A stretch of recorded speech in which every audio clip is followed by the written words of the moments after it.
Muito boa tarde, senhoras e senhores deputados. Vamos dar início à audição ao Conselho de Administração do Banco Milênio BCP S.A. no âmbito do requerimento apresentado pelo Grupo Parlamentar do Chega de todas as instituições bancárias envolvidas no processo do cartel da banca. Dou desde já as boas-vindas ao Sr. Dr. Miguel Maia, Presidente da Comissão Executiva do Banco Comercial Português S.A. Começamos pelo Grupo Parlamentar requerente, o Sr. Deputado Eduardo Teixeira. Dispõe de 5 minutos, tem a palavra.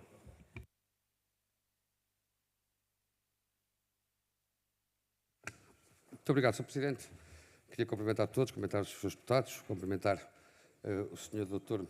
Miguel Maia e agradecer-lhe o facto de ceder ao convite para estar aqui presente nesta comissão. Inicialmente, o Partido Chega tinha proposto apenas e só a ouvir a Associação Corporativa da Banca, o APB, que será ouvido amanhã nesta casa também, por requerimento também nosso, e mais tarde, face ao pedido de audição de 2 ou 3 entidades bancárias, entendeu o Partido Chega e vem então ouvir todas. Muitas ou poucas prescrições de dívidas. O que era importante é, no momento em que não se quis valorizar o papel da APB enquanto interveniente, ouvir então todas as entidades bancárias. Este é um processo um pouco, eu diria, não diria esquisito, mas um pouco doloroso para a justiça em Portugal, no sentido em que é um processo já muito antigo, remonta a mais de 20 anos face aos processos da concorrência e a ligação entre bancos ao nível de processos que tenham a ver com os spreads ligados à economia, às empresas, ligado à habitação, ligado a todos os setores que operam a banca. E aqui também dar uma palavra, porque é justo dizê-lo, enquanto Presidente do Banco, e penso que até o decano dos banqueiros neste momento, o mais antigo em funções, cumprimentá-lo pelo apoio que a banca dá, no geral, às famílias e às empresas, em primeiro lugar. Em segundo lugar, o que nos traz aqui, Sr. Presidente, é um processo contra a Ordem Nacional da Concorrência sobre a prática concertada de troca de informação sensível. Eu acho que aqui existe o diferente. Este é o 8º banco que nós ouvimos. Penso que ficamos com as entidades bancárias já. Hoje é a última audição e ouvimos todos, porque há 13 que, entretanto, já não existem. E portanto, nós estamos aqui para ouvir todos neste processo que trouxe algo que é um pouco caricato e que aconteceu no ano de 2025 e que aconteceu no ano passado, que após um processo de concorrência que de 2002 a 2023, e é bom aqui percebermos também como é que a informação circulava e existia em 2002 e como existe agora, é muito diferente. Nós, na palma da mão, temos acesso comparativo entre a atividade bancária. Na época não tínhamos essa informação e, portanto, remonta a mais de 20 anos. O facto é que, em 2013, houve uma atividade da Autoridade da Concorrência contra as entidades bancárias e, em 2019, entendeu a Autoridade da Concorrência aplicar e condenar os bancos envolvidos, em que o setor é o mais penalizado enquanto entidade bancária, ou seja, o mais infrator, aplicando uma multa e uma coima de cerca de 60 milhões de euros. Depois, o que aconteceu também é conhecido. Em 2024 houve intendências com o TGUE, com o Tribunal da União Europeia, e o Tribunal da Concorrência decretou em 20 de setembro de 2024, de forma quase definitiva, condenou com confirmação pública pelo Ministério Público de peças publicadas, fixando coimas de elevada magnitude que totalizam 225 milhões de euros aos vários bancos envolvidos. Mas eis que, passado muito pouco tempo, o Tribunal da Relação de Lisboa considera o processo prescrito, o procedimento prescrito, com o acórdão que efetuou, e faz com que há cerca de um ano, exista este valor que quer a Autoridade da Concorrência, quer o Tribunal da Concorrência decretaram que os bancos têm culpa e nós não estamos aqui no papel de nem o condenar, ponto número 1, nem o absolver. Na verdade, também o Tribunal, nas suas instâncias, houve condenações. O facto é que há uma prescrição. E fica para a história se os bancos era devido ou não, porque a única instância que se pronunciou, a instância da concorrência e o Tribunal da Concorrência, com conexão ao Ministério Público, condenou a banca ao pagamento destes montantes. E é a situação, que eu não diria caricata, mas uma situação absolutamente diferente do normal. E por isso perguntar-lhe se tem esta certeza de que a banca e o seu banco foi condenado em setembro de 2024 à prática ilegal de concorrência. Se, tendo sido aplicada uma multa de 60 milhões pelo Tribunal, não tendo o BCP pago estes 60 milhões por prescrição de dívida em fevereiro de 2025, se considera que o banco tem consciência tranquila em relação a este montante que não está devido, porque o Tribunal decretou a prescrição, mas se considera que este montante poderia ter sido pago. Houve ou não, na sua opinião, danos para com os clientes em função desta concertação que houve e da informação sensível, que eu sei que é diferente, os bancos entendem que não é matéria reservada. Que mecanismos de compliance existem atualmente para impedir agora, passados estes anos todos, troca de informação comercial sensível entre concorrentes? E que compromisso o setor ainda aceita em matéria de transparência e auditorias internas ou independentes? O que é que o BCP tem feito nesta matéria em relação a estes compromissos que existem e de auditorias internas independentes para que se evite estas práticas no futuro? Muito obrigado. Muito obrigado, Sr. Deputado. O tempo foi largamente excedido. Apelo também aos seus deputados para não tentar evitar ao máximo as conversas laterais, aqui pelo menos na fila da frente, porque realmente torna-se quase inaudível enfim, na intervenção, quer do Sr. Deputado, quer eventualmente também da entidade que está a ser aqui ouvida. Muito bem, então para a resposta passo a palavra ao Sr. Dr. Miguel Maia. Sr. Doutor, dispõe de 5 minutos, com a devida tolerância. Tem a palavra. Muito obrigado, Sr. Presidente. Muito obrigado, Sr. Deputado. Eu posso controlar o tempo por ali, é isso que eu... Exatamente. Então, eu gostava de organizar a minha resposta dando nota aqui de alguns temas, aspectos que creio que vão responder cabalmente a todas as perguntas que o Sr. Deputado colocou. E começava por dizer que estou absolutamente convicto que nunca em nenhum momento houve da parte das pessoas que interferiram neste processo, quer da parte das instituições que trocaram a informação, qualquer intenção de limitar a concorrência e muito menos de prejudicar os clientes. Eu tenho absoluta convicção nesta matéria.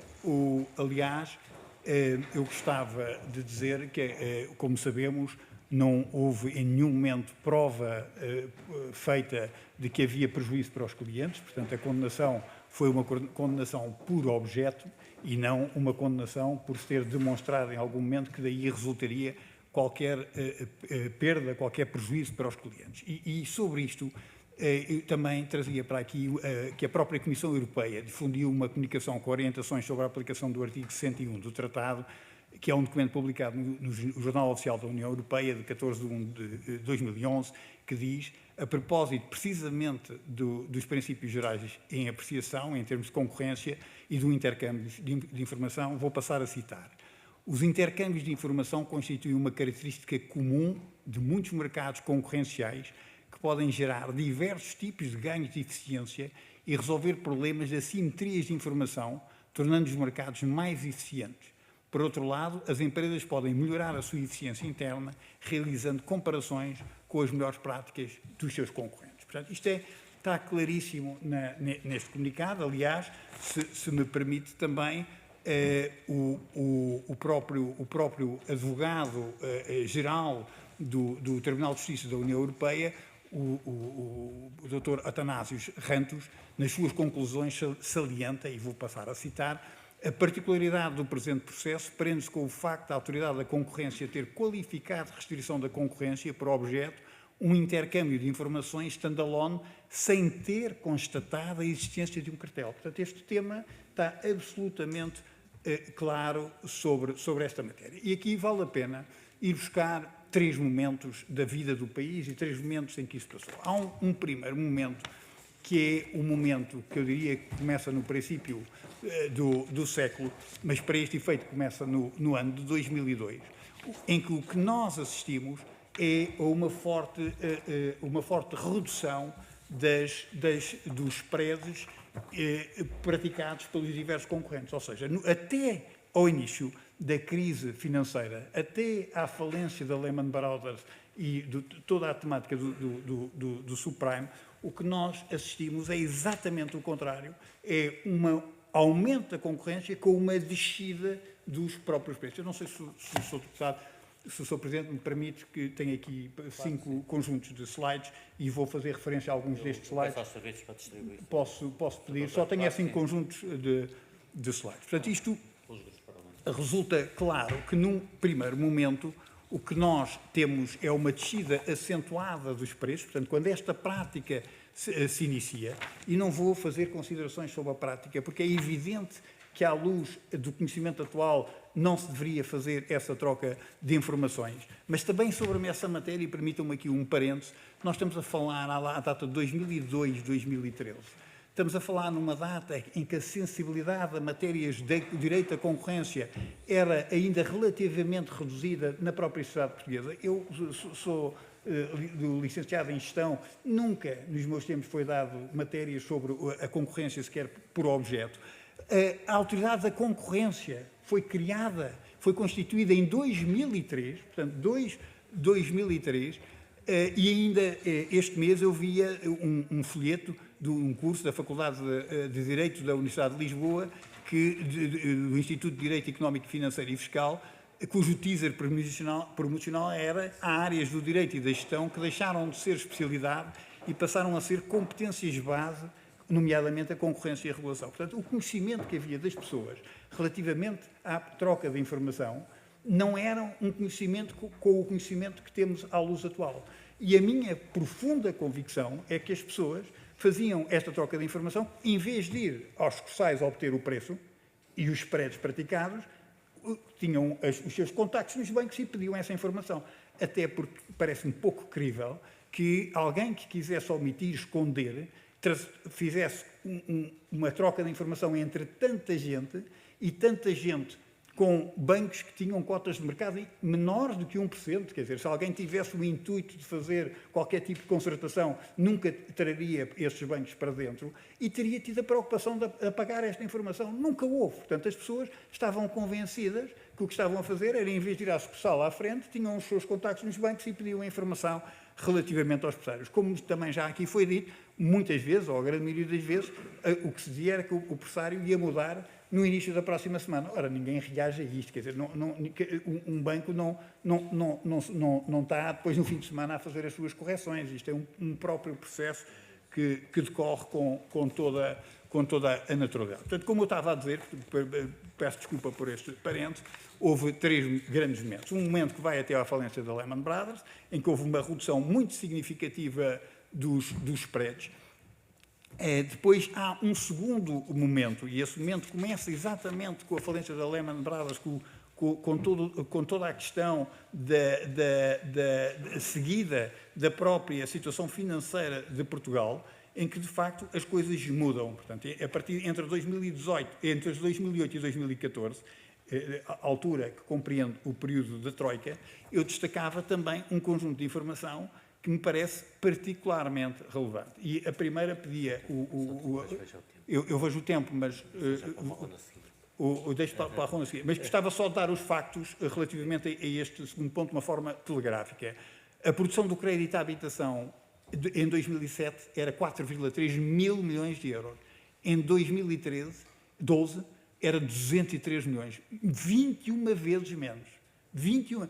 Só em 2025, portanto no ano passado, é que voltámos a ter o mesmo nível de produção. O spread médio anual do BCP passou de 0,78 em 2007 para 2,81 e chegou aos 3,5 em 2012, também patente no slide 1. O grau de alavancagem, ou seja, a transformação de recursos em crédito, que já foi referido também aqui, no caso do Banco Comercial Português, chegou aos 191%, numa altura em que se fecharam os mercados. Portanto, e se fecharam os mercados, obviamente houve restrições, e a restrição muitas vezes, ou quase sempre, aliás, como o Banco Central Europeu fez não há muito tempo com as taxas de juros, o que se faz é aumentar os preços para diminuir a procura, não é? E só em 2015 é que voltámos a estar abaixo dos 100%. O custo de financiamento dos bancos, nos países considerados vulneráveis, em 2013, dos quais estava naturalmente o Portugal, foi, segundo o BCE, menos de 7% em 2007 para quase 12% em 2013. O custo da dívida subordinada do BCP, portanto, o custo ao qual nos financiamos, em 2006 era inferior a 60 pontos base, em 2017 passou para cima de 400 pontos base. Portanto, em conclusão, nunca houve nenhum cartel, obviamente, porque nem sequer fomos acusados de qualquer cartel, nunca houve qualquer tipo de conluio. Havia, como foi aqui, esta suposta troca de informação, que tinha como propósito e teve como resultado até um aumento da concorrência. E só para se ter uma ideia, resultado desse aumento da concorrência, o BCP pagou de juros aos clientes, não é recebeu de juros dos clientes, pagou de juros aos clientes em resultado desta agressividade e desta elevada concorrência quase 3,6 milhões de euros aos clientes. Portanto, só para os aspectos que eu gostaria de destacar. Há outras questões que foram colocadas, espero ter a oportunidade de poder responder quando, no âmbito das outras perguntas. Muito obrigado. Muito obrigado, senhores deputados. Passamos então aos restantes grupos parlamentares. Começamos pelo grupo parlamentar do PSD. O deputado Marco Claudino dispõe de 5 minutos. Tem a palavra. Muito obrigado, Sr. Presidente, senhoras e senhores deputados, Sr. Miguel Maia. Queria começar por dizer que a Assembleia da República fez este pedido de audições e nós, no PSD, encontramos o racional nesta audição, não para fazer qualquer julgamento, não para fazer qualquer apreciação daquelas instituições que já as fizeram.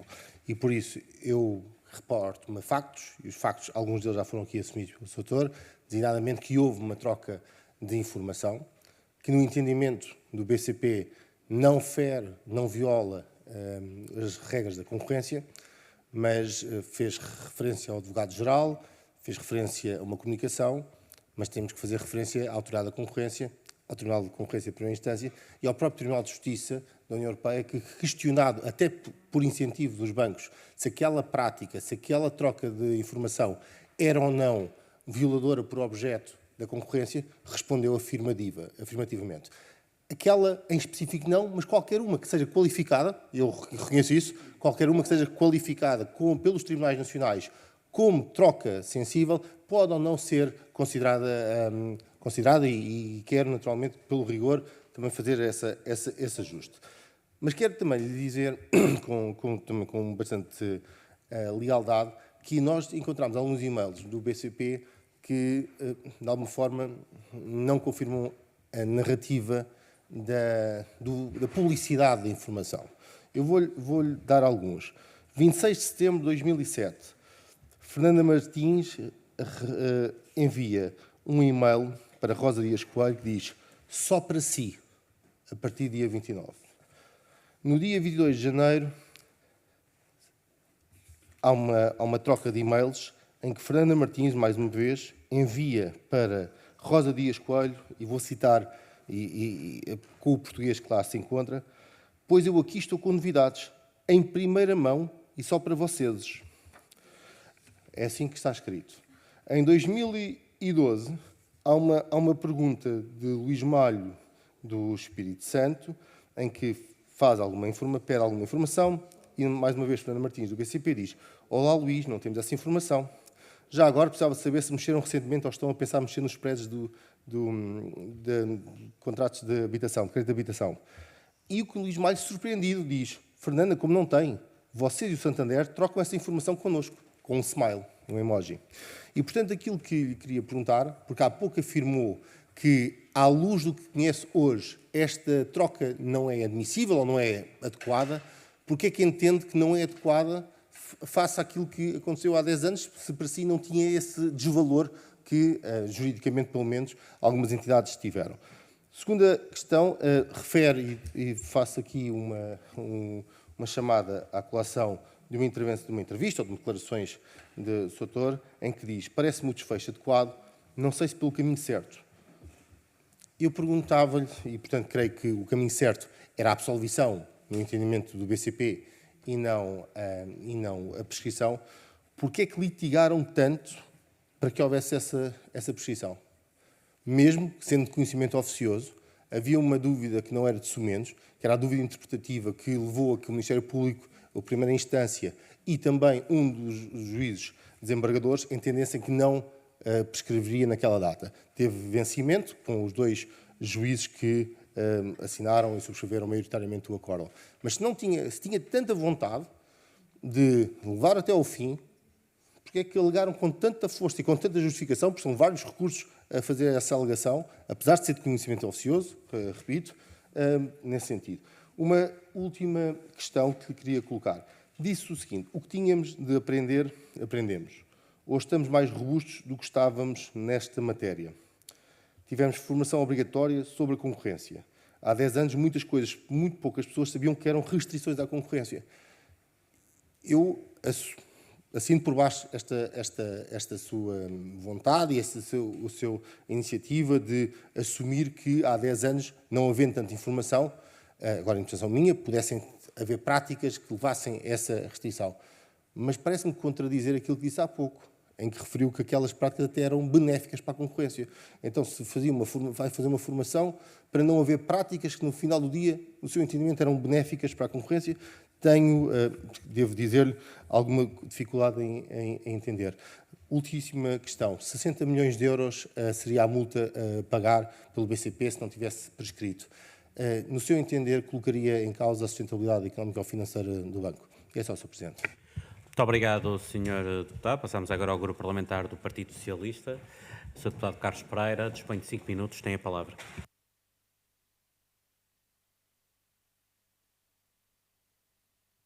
Muito obrigado, Sr. Presidente.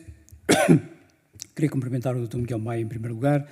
Muito obrigado por ter vindo e também, já agora, muito obrigado pelas explicações que já fui dando e pelas informações que fui dando. Julgo que são todas úteis no processo que estamos a discutir. Queria começar por dizer que a Assembleia da República não tem nenhuma prerrogativa sancionatória, nem isto é nenhum julgamento, como é óbvio.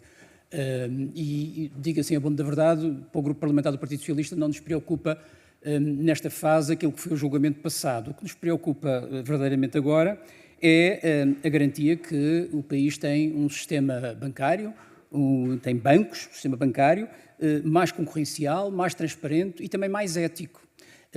Eu julgo que o Dr. Miguel Maia compreende que a defesa de um sistema bancário destas características é incompatível com as práticas que foram praticadas pelos diferentes bancos. Eu também não sou jurista e não vou me deter muito sobre as matérias jurídicas. Também fiquei a aprender hoje que a distribuição de informação entre concorrentes melhora a concorrência.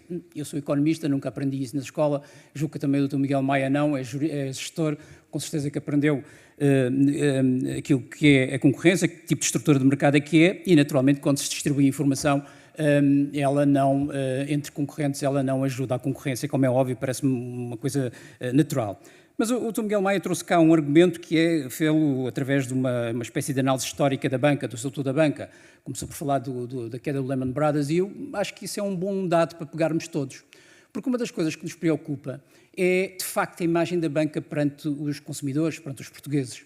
E porquê que nos preocupa a imagem da banca? Porque a banca é verdadeiramente importante para o país, nós temos essa consciência.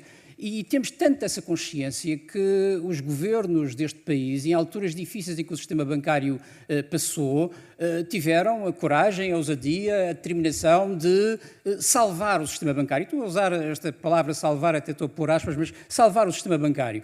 E para o fazer pediram esse apoio ao povo português. O povo português contribuiu também para salvar o sistema bancário, para termos um sistema bancário robusto, transparente, concorrencial e ético. E, portanto, o que está aqui em causa é precisamente algo que o Dr. Miguel Maia também disse numa entrevista, que é nós temos direito à indignação. Eu não sei se falava como presidente como CEO do banco, como português, porque na verdade qualquer português tem direito à indignação perante aquilo que viu. Viu serem confirmadas más práticas que podem eventualmente, não foram demonstradas, podem eventualmente colocar em causa o interesse do consumidor. Essas más práticas foram demonstradas em várias instâncias. E através de vários recursos, 43 recursos, a banca conseguiu prescrever esses processos e não pagar as multas, as coimas. E, portanto, o povo português olha para isto e, naturalmente, tem que se sentir injustiçado. É uma espécie de faca nas costas depois de ter contribuído para que o sistema bancário pudesse ser saudável, pudesse contribuir para o desenvolvimento do país. De repente, o sistema bancário, os bancos, aqueles que têm a responsabilidade de também contribuir, também devolver aquilo que foi o esforço que foi feito, a primeira coisa que fazem é os tais 43 recursos evitar pagar e, de certa forma, dizer que nada daquilo que aconteceu se passou daquela forma, apesar de todas as evidências. E, portanto, a única coisa que eu acho que era natural acontecer dos bancos, os grandes bancos com centralidade, como é o caso do BCP. O Banco do BCP tem uma grande centralidade no sistema bancário português e uma grande centralidade em Portugal. E, portanto, o que nós achávamos que era natural acontecer era uma espécie de ato de contrição dos bancos, um pedido de desculpas, e vamos continuar daqui para a frente melhorando as práticas, melhorando aquilo que se fez no passado e evitando que isto volte a acontecer. Eu acho que é verdadeiramente escandaloso aquilo que se passou, eu acho que isto não é nobre para os bancos, isto não é bom para os bancos, isto não é bom para a reputação dos bancos, e acho que os bancos não se estão a posicionar neste processo como deveriam. No fundo, volto a dizer, poderem dar um salto em frente na situação em que estão, assumir que erraram, assumir que aquilo não volta a acontecer e, enfim, eu vou pedir de desculpas ao povo português, não fica mal nenhum perante tudo aquilo que se passou. E, portanto, eu acho que está a faltar isso. Nós não vamos, naturalmente, fazer nenhum juízo de valor. Queremos saber, de facto, como é que está a banca neste momento, se de facto foram,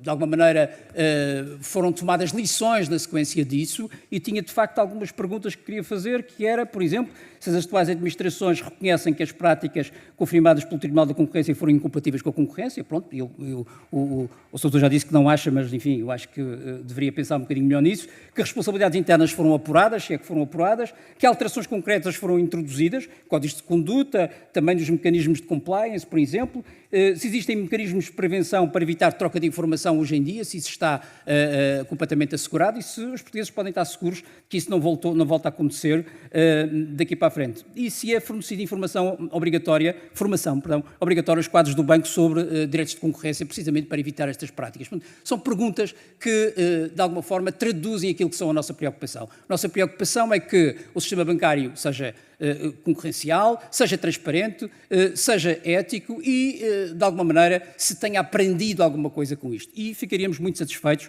acho que o povo português também, acho que a reputação dos bancos portugueses também, se fosse feito um pedido de desculpas ao povo português. Muito obrigado. Muito obrigado, Sr. Deputado. Para responder, dou a palavra ao Sr. Dr. Miguel Maia. O Sr. Doutor dispõe de 10 minutos. Tem a palavra. Sr. Deputados, em primeiro lugar, quero agradecer as perguntas e a oportunidade de esclarecer que me é dada. A segunda tema que gostaria de destacar é que eu não hesitaria por um momento, em pedir desculpas se tivesse a menor consciência de que estas práticas tivessem sido erradas e que estas práticas tivessem prejudicado os clientes. O banco tem mais de 6 mil pessoas em Portugal, todos os dias cometemos seguramente erros. A nossa preocupação é permanentemente aprender com os erros e evoluir. Agora, o que não vamos fazer é, quando não estamos de acordo, dizer que estamos de acordo só para agradar as pessoas. Isso nunca o faremos e, portanto, a nossa convicção é que em nenhum momento houve qualquer prejuízo para os clientes, nem em nenhum momento houve uma concertação com o propósito de enganar, falsear a concorrência. A segunda, eu não vou responder por ordem. Eu tenho que desculpar. Eu vou pedir, Sr. Deputados, vou pedir um favor. É assim, eu já pedi uma vez, para não querer estar a alertar novamente. Aqui é muito complicado. O orador sente alguma dificuldade em transmitir com conversas paralelas, principalmente aqui na fila da frente. Pedi alguma atenção relativamente a esta matéria. Muito obrigado, Sr. Presidente. A segunda nota, também, e aqui sim aproveito para agradecer aos portugueses que apoiaram o Banco Comercial Português num momento muito difícil da vida do banco. E o banco pediu 3 mil milhões e os portugueses, os contribuintes portugueses, emprestaram 3 mil milhões. E o banco está muito grato por isso. E gostava de dizer também aos portugueses que o BCP devolveu os 3 mil milhões e pagou 1.000 milhões em juros e comissões. Portanto, pediu 3 mil milhões, pagou os 3 mil milhões e mais, entre juros e comissões, cerca de 1.000 milhões. E, portanto, grato e espero que foi um bom investimento que os portugueses fizeram no BCP e, naturalmente, tenho sempre isso presente e estou grato à sociedade e aos contribuintes portugueses por essa matéria. Eu sou economista, sou de gestão, posso ter opiniões sobre os temas, mas recorro muitas vezes de pessoas que me ajudam bastante a elaborar o pensamento. E relativamente em matéria de concorrência, há um dos professores mais brilhantes em Portugal, é o professor Luís Cabral, que é conhecido da generalidade dos economistas, professor na Universidade de Nova Iorque, ex-professor da Nova, da London Business School, Berkeley, Yale, e do IES, cuja atividade é sobretudo na área da concorrência. E o que ele diz, num parecer exatamente sobre este processo, é que o efeito da troca de informações entre concorrentes tanto pode ser benéfico como prejudicial para o nível de concorrência do mercado. Isto está claríssimo no parecer. Mas diz mais. Se interpretarmos uma infração por objeto como uma ação que necessariamente tem o efeito de diminuir o nível de concorrência, parece-me, e o parece-me é a ele, não a mim, errado classificar a troca de informações como uma infração por objeto. E conclui, ele, o professor, afirmando, parece-me manifestamente errado considerar a troca de informações como uma infração por objeto, referindo-se ao caso concreto, uma vez que, à luz da teoria económica e da evidência empírica, essa troca de informações pode redundar em efeitos positivos no funcionamento do mercado. Portanto, e o que foi no mercado, aquilo que já foi aqui referido, e que eu referi, e que foi também referido pelo Sr. Deputado, é que pode, e o pode não é condiciona, é pode condicionar, que é completamente diferente de condicionar. Depois, deixe-me dar aqui, e este tema é um tema particularmente importante para mim, porque parece que a responsabilidade da prescrição ficou da parte dos bancos. E às vezes, uma coisa de tantas vezes repetida, parece que passou a ser a verdade. E eu gostava de pôr os factos, quer dizer, sair das percepções e passar para os factos. A lei da concorrência prevê que o inquérito deve ser encerrado, e, se possível, e ponha bold, se possível, no prazo de 18 meses. A ADC levou 29 meses, não foi 12, foi 29 meses e 9 dias. E se nós estávamos para provar por objeto, pegava-se em 10 e-mails e em 15 dias estava ali a troca de informações. Portanto, se era um tema por objeto, em 15 dias estavam ali os e-mails. Parece-me, e agora depreendo eu, e portanto não é nenhuma acusação, é depreendo, suponho, que o que se tentou provar foi exatamente que isto teria efeitos negativos dos clientes, e não se conseguiu provar, e daí é a única razão que eu consigo entender para se ter demorado 29 meses. Depois, a lei da concorrência determina que a instrução deve ser concluída, mais uma vez, se possível, no prazo de 12 meses. A ADC levou 51 meses e 11 dias. A ADC demorou perto de 7 anos a adotar a decisão. Os recursos interpostos pelo banco, que é os bancos, eu vou falar neles, num total de 26, tiveram, por norma, efeito meramente devolutivo. Ora, efeito meramente devolutivo quer dizer que estes recursos não suspendem a eficácia das decisões recorridas. Houve 3 exceções apenas a este padrão, em que o Tribunal atribuiu efeito suspensivo, 3, e das 3, uma foi dada a razão aos bancos. Das 3, uma foi dada a razão aos bancos. E, portanto, o efeito dos bancos no atraso deste processo, resultado destes 26 recursos, foi 1 ano e 4 meses. Portanto, é só para pôr os factos. Isto é factual, está documentado nos processos. Agora, deixem-me dar exemplos. Quer dizer, na fase de pronúncia à nota de ilicitude, o BCP, entre outros bancos, requereu diligências complementares de prova, nomeadamente a inquirição de colaboradores. A ADC acedeu a realizar, mas não autorizou que os respectivos mandatários pudessem estar presentes na diligência para colocar questões às testemunhas, o que levou naturalmente os bancos a recorrerem da decisão, quer dizer, não permitir aos bancos poderem estar a assistir, fazer as perguntas, naturalmente isto não seria aceitável. E, portanto, os bancos recorreram para o Tribunal da Concorrência, Regulação e Supervisão. O Tribunal deu razão aos bancos, dando nota que a ADC violou os direitos de defesa, o que seguramente os senhores deputados acham que todas as entidades têm direito de defesa, e a ADC, não se conformando com essa decisão, recorreu para o Tribunal da Relação de Lisboa, que, uma vez mais, em 2019, confirmou a decisão do Tribunal da Concorrência e Regulação e Supervisão e determinou a repetição das inquirições. Portanto, se nós estamos a falar de atrasos, não me parece que os factos demonstrem que os atrasos tenham sido a responsabilidade dos bancos e, sobretudo, se o que se estava a aprovar era uma infração por objeto, em que se era por objeto, pegava-se nos e-mails e constituía-se o caso. Parece-me que resulta de não ter sido possível provar que daqui pudesse ter resultado qualquer efeito negativo, o que, aliás, a ADC, como ela própria diz, nunca o fez. Portanto, e aqui não é os bancos, não sou eu a dizer, nunca o fez. Sobre um tema que foi muito importante, que os senhores deputados referiram, que tem a ver com as medidas de mitigação. Obviamente que nós temos que evoluir, a sociedade evolui, a lei evolui, nós temos que nos adaptar a isso. E, portanto, o que eu gostava de dizer é que não sei o que é que o mercado fez, sei o que é que nós fizemos no Banco Comercial Português.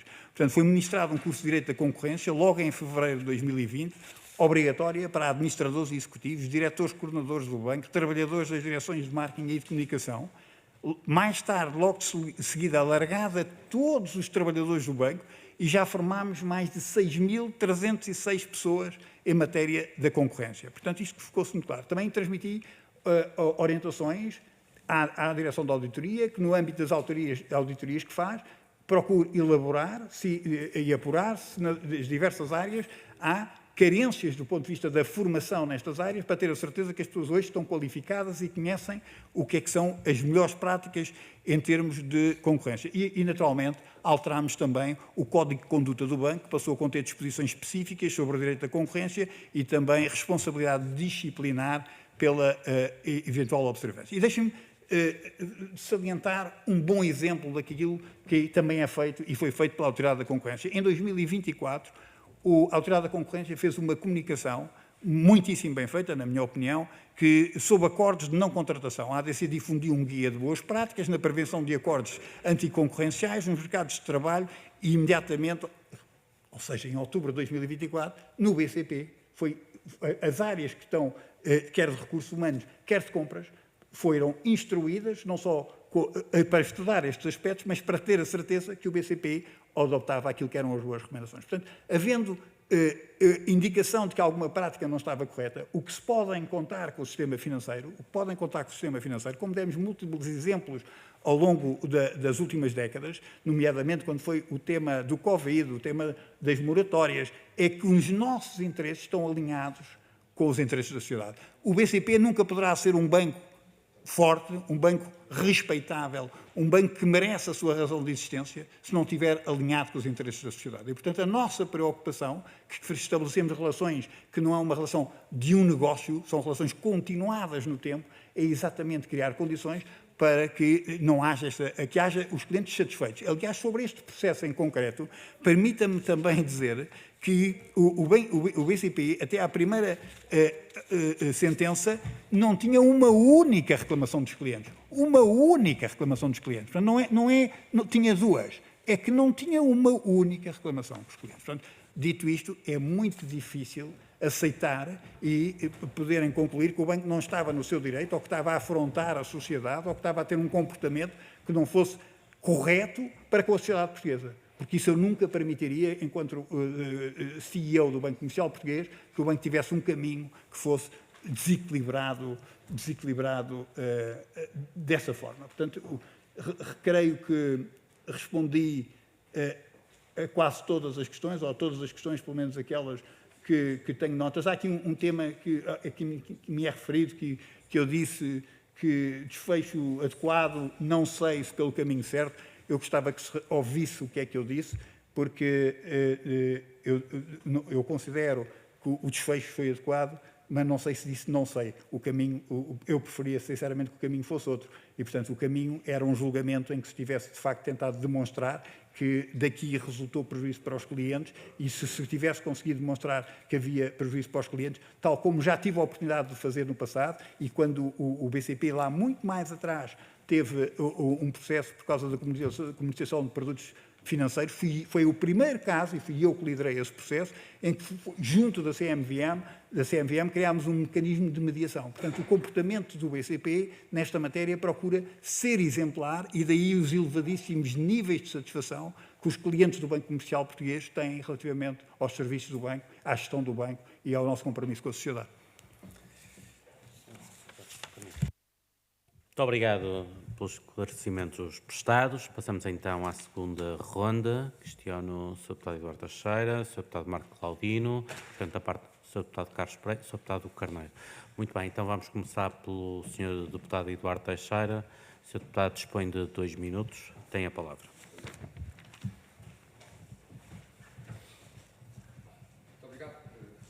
Muito obrigado. Queria agradecer as respostas do Sr. Presidente do BCP, mas penso que ficarão algumas da minha parte por responder, porque teve aqui a necessidade de início de fazer uma explanação. No entanto, gostava de lhe dar aqui nota que o problema que nós temos em mãos, Sr. Presidente, é uma análise só política. E se temos ou não que mexer nas leis para evitar o que se passou, porque não há nenhuma absolvição da banca. E este é o grande problema. Há sim uma condenação da banca que não é política. É uma condenação da justiça, em 4 instâncias. Em 4 instâncias, na própria Autoridade de Concorrência, no Tribunal da Concorrência, no Tribunal Europeu e no juiz, no coletivo do Tribunal Europeu, penso que foram 2 instâncias europeias também. E por isso é que nós não estamos aqui para condenar, estamos aqui para tentar ultrapassar a questão, para vermos onde é que nós podemos melhorar as leis para evitar essa questão. Bem sei que isto é um problema reputacional. A banca não gosta de ser condenada, nenhuma entidade gosta de ser condenada e, portanto, o facto de haver 4 condenações, o facto de ter existido no meio de 2, ou no fim, por meses das portuguesas, pelo menos, houve uma decisão de prescrição. E este é o grande problema que nós temos em mãos. É que, independentemente disso, o BCP está condenado face às leis portuguesas e a pagar os 60 milhões só que estão prescritos e, portanto, não está devedor de nada. Também é verdade. Mas, na verdade, Sr. Presidente, dá-lhe aqui nota, primeiro dar-lhe os parabéns pelos resultados que o BCP apresentou em 2025, 1.000 milhões e 18 mil euros. Nos últimos anos foram 3.000 milhões nos últimos 4 e nos últimos 2 foi 2.000 milhões, portanto, são resultados muito expressivos. E estamos a falar para si de, se dividimos isto pelos dias do ano, o BCP no ano passado teve quase 3 milhões por dia de lucro e 60 milhões são pouco mais que 20 dias de lucro. E isso é que está aqui em causa. O BCP, como o resto da banca, e portanto o discurso é igual, tem uma condenação em cima da mesa, ainda que prescrita. E, portanto, a questão que lhe pergunto é se não quer reforçar a responsabilidade social do banco, que eu sei que tem existido e muita, neste montante para suprir esta falta e a condenação que existe nos tribunais portugueses do pagamento de 60 milhões de multa. Muito obrigado. Muito obrigado, Sr. Deputado. O Sr. Deputado Marco Claudino, dispõe de 2 minutos, tem a palavra. Muito obrigado, Sr. Presidente. Dr. Miguel Maia, agradecemos também as questões, os esclarecimentos às questões. Ficava só ficou uma pelo menos por responder, foi a questão do impacto na sustentabilidade do banco, caso tivesse que pagar os 60 milhões de euros. Eu disse há pouco que era da nossa parte uma questão de lealdade tentarmos colocar o que era e o que não era de forma muito, muito clara, para não termos aqui também desvios de rigor naquilo que é a apresentação dos factos. E eu percebo que o Dr. Miguel Maia tenha dito que até parece que a questão da prescrição é a responsabilidade do banco, mas também devo dizer que até parece, pela sua intervenção, que a Autoridade de Concorrência andou à procura de danos para os consumidores e não encontrou. Não foi isso que aconteceu. Quando há uma restrição por objeto, não se faz sequer a análise do dano ao consumidor. E, portanto, ficou logo à partida, no entendimento da Autoridade de Concorrência, na sua condenação, e depois também do Tribunal da Concorrência de Santarém, para ser mais fácil aqui a nossa comunicação, entendeu à partida que havia uma violação da concorrência por objeto, o que acabou por, de alguma forma, deixar de ser necessária essa análise para os consumidores. Essa análise relativamente à possibilidade ou não do dano aos consumidores poderá eventualmente, o Dr. Miguel Maia disse que queria esse julgamento, eventualmente será feito nas ações populares que já estão a ser apresentadas e que terão o seu desfecho jurídico e, naturalmente, a Assembleia da República não terá nada a ver com o seu processo. E, portanto, queria fazer-lhe esta nota também de clarificação para termos rigor também todos na nossa intervenção. Relativamente à questão da prescrição, eu também recorro a um professor de Direito, neste caso o professor Miguel Sousa Ferro, e não vou citar, apesar de ter aqui a sua citação, em que de alguma forma responsabiliza todos. Eu não quero perguntar outra vez ao Dr. Miguel Maia porque é que, querendo tanto que houvesse um julgamento, porque é que alegaram tanto essa prescrição e, designadamente, beneficiando muito dos mais de 2 anos em que o Tribunal de Justiça teve para o seu acórdão. Mas queria perguntar ao Dr. Miguel Maia, também não se pede desculpa, porque alguém que entende que não teve nenhuma responsabilidade, naturalmente não pede desculpa, mas se lamenta que esta situação tenha ocorrido no seu banco e na banca em geral, ou seja, se lamenta que estes procedimentos e estas práticas tenham sido tomadas. Muito obrigado, Sr. Deputado. Passo agora a palavra ao Sr. Deputado Carlos Pereira. O Sr. Deputado dispõe de 2 minutos. Tem a palavra. Muito obrigado, Sr. Presidente. Eu queria, nesta última intervenção e na sequência das explicações que o Dr. Miguel Maia fez, voltar àquilo que eu acho que é relevante neste processo todo. Hoje em dia falamos muito das percepções e a percepção que o povo português ficou na sequência deste processo todo é que permite-me usar uma expressão que eu até nem gosto muito, mas acho que é fácil de perceber, os poderosos chafam-se sempre. Ora, isto não pode ser um rótulo para colocar numa companhia como o BCP. Não deve ser o rótulo para colocar numa companhia como o BCP. Penso eu, julgo que o Miguel Maia concorda comigo.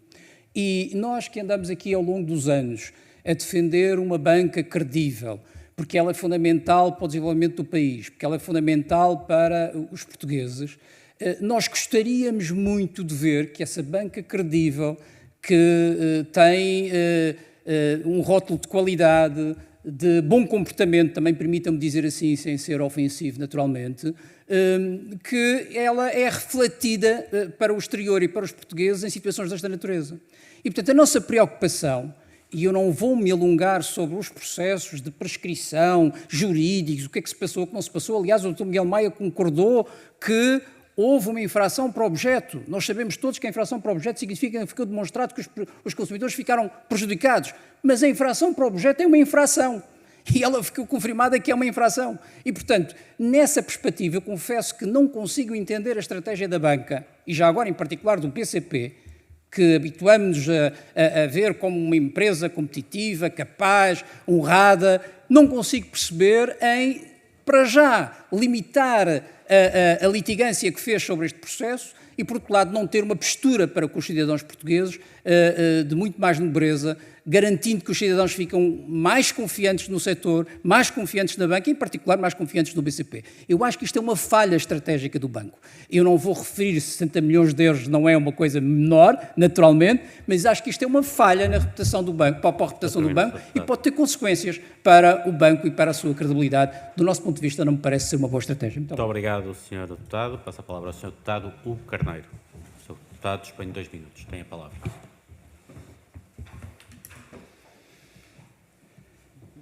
Muito obrigado, Sr. Presidente, Dr. Miguel Maia, Srs. Deputados mais presentes. O Dr. Miguel Maia, há pouco, sem querer acusar a Autoridade da Concorrência, levantou uma questão que para nós é muito importante, para o Grupo Parlamentar do PSD, que é o tempo que este processo demorou. A Autoridade da Concorrência teve a oportunidade de explicar num comunicado que fez, tentando justificar porque é que o processo demorou 7 anos. E aquilo que nós sabemos é que a partir do momento em que existiram as buscas, uma vez que foram apreendidos milhares ou milhões de documentos e que foi necessário verificar se esses documentos poderiam ser utilizados no processo, o que implicou a intervenção de um juiz de instrução, nomeadamente desde logo no respeito às comunicações eletrónicas, só essa parte demorou mais de 1 ano. A decisão do juiz de instrução para saber se essas comunicações eletrónicas poderiam ser utilizadas. Depois temos a questão do reenvio prejudicial. Se tinha efeito suspensivo, se não tinha efeito suspensivo, havendo até uma decisão divergente face àquilo que tinha acontecido no processo dos CMECs. E, portanto, a primeira dúvida que eu próprio tive era saber se a Autoridade da Concorrência tinha tido responsabilidade no prazo de 7 anos. E certamente que nós vamos ouvir ainda a Autoridade da Concorrência aqui, mas parece-me que existiram neste processo factos que nos devem merecer preocupação, que atrasaram de facto o processo, onde temos a decisão, a intervenção do juiz de instrução, temos o reenvio prejudicial e, naturalmente, temos a litigância também dos próprios bancos, desde logo todos esses recursos, e eu julgo que apenas 5 tiveram, 3 ou 5 tiveram vencimento do lado da banca. Não, vencimento só um, Sr. Só 3 tiveram efeitos... Não estou a falar do efeito, se tinha efeito meramente devolutivo ou se tinha efeito... não estou a referir-me ao efeito meramente devolutivo ou efeito suspensivo. Estou a falar sobre o mérito da causa. E eu também percebo uma coisa, que é, os bancos que aqui vêm dizer que não existiu nada, que a informação era pública, que a informação sobre produção até ia ser divulgada pelo Banco de Portugal, mas não era de forma desagregada. E eu recordo aqui o testemunho do ex-colaborador do Barclays, que depois também foi colaborador do Santander, etc., que certamente o Sr. conhece, e que evidencia muito, coloca a nu que aquilo era informação relevante e estratégica até para a tomada de decisão interna, mas eu percebo, para terminar, Sr. Presidente, que os bancos hoje não possam fazer aqui o meia-culpa que eu vejo tantos colegas meus pedir. É que o processo ainda não terminou. Terminou o processo da Autoridade da Concorrência, mas existem as ações populares. E as ações populares, se vierem a ter vencimento do lado de quem as interpôs, poderá significar, enfim, uma conta muito pesada para a banca. Já agora gostava de saber também o que é que me diz sobre essas ações que estão em curso. Obrigado. Muito obrigado. Muito obrigado, Sr. Deputado. Para responder, passo a palavra ao Sr. Dr. Miguel Maia. O Sr. Doutor dispõe de 8 minutos. Tem a palavra. Muito obrigado, Sr. Presidente, e desculpa há pouco a interrupção. O ponto número 1 é que não tenho, toda a minha intervenção não tem nenhum tacitismo e, portanto, não estou a pensar nos processos que seguem nos bancos. A convicção de que não houve nenhum intuito de prejudicar a concorrência, nem que resultou qualquer efeito para os consumidores, é independentemente de qualquer processo que esteja a correr. É uma convicção profunda, sustentada nos factos. Portanto, era isso que gostaria de dizer. Portanto, não estou a pensar nesses processos que se vão seguir, terão os seus trâmites, cá estaremos para nos defender. Eu não faço e não quis fazer qualquer afirmação ao juízo se a Autoridade da Concorrência ou quem é que teve responsabilidades nos atrasos. A minha preocupação era quebrar o mito urbano de que a responsabilidade do atraso era dos bancos. E creio que demonstrei de uma forma absolutamente cabal que os bancos fizeram aquilo que deveriam fazer para defender os seus direitos, como é o normal numa sociedade democrática em que cada uma das partes tem o direito de se defender face a uma determinada acusação. E, portanto, foi isso que fizemos.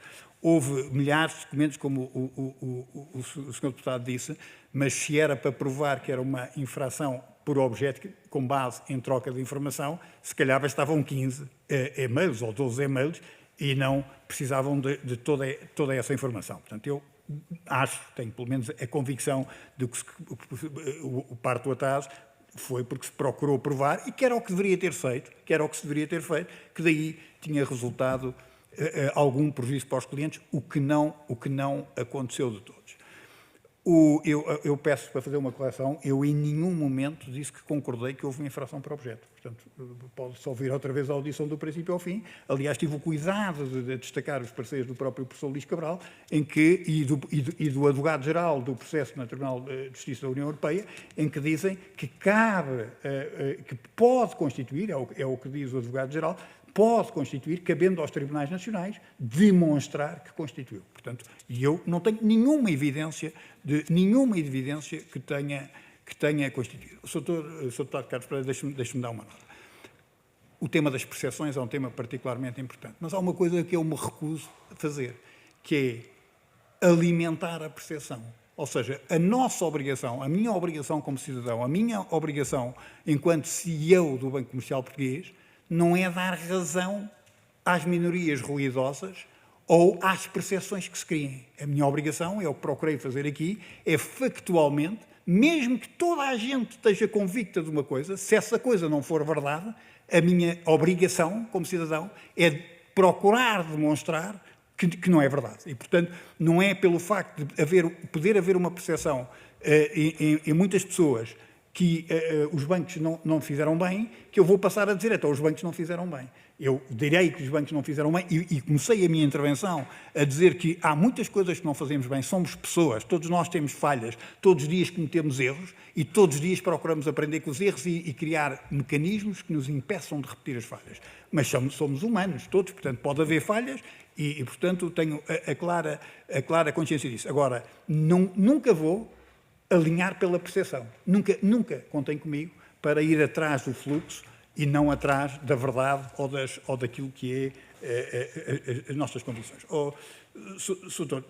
Houve aqui dito que o banco foi condenado por 4 entidades. Eu gostava de dizer que o Tribunal de Justiça da União Europeia em nenhum momento condenou os bancos. Em nenhum. Aliás, o que ele disse partilhou uma interpretação segundo a qual uma troca de informações isolada entre concorrentes pode, e o pode a bold, que é para ficar claro, pode não é constitui, porque se não escrevia-se constitui, uma restrição por objeto. Aliás, o Tribunal de Justiça da União Europeia conclui que seria ao Tribunal Português que competiria proceder às apreciações factuais necessárias para determinar se a troca em causa constitui uma restrição por objeto. Portanto, para que não fique aqui a ideia de que houve aqui qualquer tipo de condenação. Aliás, nem competia ao Tribunal de Justiça da União Europeia pronunciar-se relativamente a essa matéria. Sobre os resultados do BCP, foram resultados razoáveis. As pessoas, quando veem um número de 1.000 milhões, dizem que é um resultado muito elevado. Podemos alimentar mais essas percepções ou podemos perceber que país queremos, se queremos um país próspero e que nós estamos a falar, um banco que teve um ROE, um resultado de retorno do seu capital investido ao longo da última década de 6%, baixíssimo, e que teve de 14% no ano passado. E os portugueses podem dizer assim, já só há, depois da crise financeira, já só tem em Portugal um banco português cotado, não tem mais nenhum banco cotado. E se querem um banco que tenha investidores, e temos mais de 150 mil investidores, famílias portuguesas, se queremos ter um banco, temos que ter rendibilidade. Portanto, tudo a ver com o que é que se quer. Se quer uma sociedade mais próspera, uma sociedade que possa pagar melhor aos seus trabalhadores, um país que cria emprego, cria qualificações, ter uma rendibilidade, um ROE de 14%, eu não digo sequer que é muito boa. Eu acho que é razoável. Portanto, a minha afirmação para essa rendibilidade é razoável. E sobre solidariedade, deixem-me dar nota. E os seus deputados aqui até lhes peço a ajuda. O Banco Comercial Português, para a resolução do BES, em resultado da resolução do BES, culpa que o BCP não tem nenhuma, através dos impostos que pagam e das taxas que pagam as perdas do Fundo de Capitalização Contingente eu ponho o Banco Espírito Santo, é novo banco, mas não gosto de separar, porque não quero de maneira nenhuma que se possa associar isso a um concorrente, que é um concorrente que merece todo o meu respeito. O BCP já pagou mais de 600 milhões de euros. E eu pergunto como é que isto alimenta a concorrência com os outros operadores estrangeiros quando estamos numa união bancária. Portanto, deixava aos senhores deputados o pedido de, quando se falar em solidariedade, tenha em atenção este contributo para não honrar os portugueses, os contribuintes portugueses. Já disse várias vezes que há soluções para isso. muitas soluções para isto sem onerar os contribuintes portugueses, nomeadamente fazendo com que todos os operadores que comercializam produtos aos contribuintes portugueses estejam sujeitos também a este fardo. Mas não, fica apenas nos principais bancos, com um peso absolutamente despropositado, no Banco Comercial Português e na Caixa Geral de Depósitos. Também há outros que pagam, mas os gerais, por exemplo, as sucursais de bancos estrangeiros pagam muitíssimo menos e alguns operadores que comercializam produtos não pagam absolutamente nada. Os 60 milhões de euros é sempre muito dinheiro. Eu não vou dizer se põe em causa os resultados do banco, a viabilidade do banco, não felizmente, porque o trabalho feito pelos trabalhadores do Banco Comercial Português permite hoje ter um banco com rácios de capital muito sólidos, muitíssimo sólidos, que comparam muito bem com os peers do ponto de vista europeu, e a banca portuguesa, nos últimos testes de stress e a avaliação que é feita hoje sobre o rigor, sobre a consistência, sobre a robustez da banca portuguesa, é muito boa, e isso resulta exatamente do trabalho efetuado pelos trabalhadores das diversas instituições e, no caso do BCP, agradecido ao Estado pelo apoio que tivemos e pelos 3 mil milhões que devolvemos, com 1.000 milhões de juros e comissões. Se tem ou não de mexer na lei, eu não sou jurista, sou gestor bancário, procuro que o BCP não tenha nenhuma interferência na política, zero, afastei, foi uma das lições que aprendi do passado, é que não quer a banca na política e seguramente o BCP não está na política. E, portanto, relativamente a esta matéria, não me atrevo, não faço nenhuma sugestão. Acho que há factos, e esses factos devem ser sustentados por quem tem a responsabilidade de mexer nas leis e que tem a legitimidade democrática para o fazer e, em função disso, fazer as alterações, e o BCP cá estará para observar a lei, quer concorde, quer não concorde, porque a lei é a lei e é definida por quem tem a autoridade para o poder fazer. O que é que, só ver se tem aqui mais algum tema que não tenha respondido.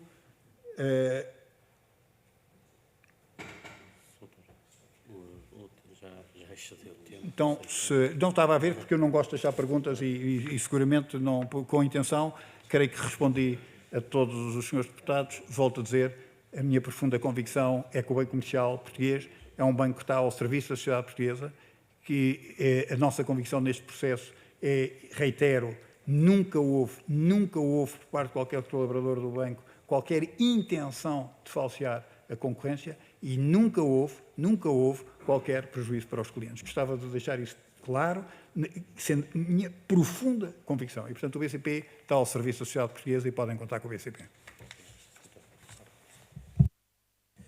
Muito obrigado, Sr. Dr. Miguel Maia. Resta-me agradecer a sua presença e os esclarecimentos prestados. Senhoras e senhores deputados, dou por encerrada esta audição. Boa tarde.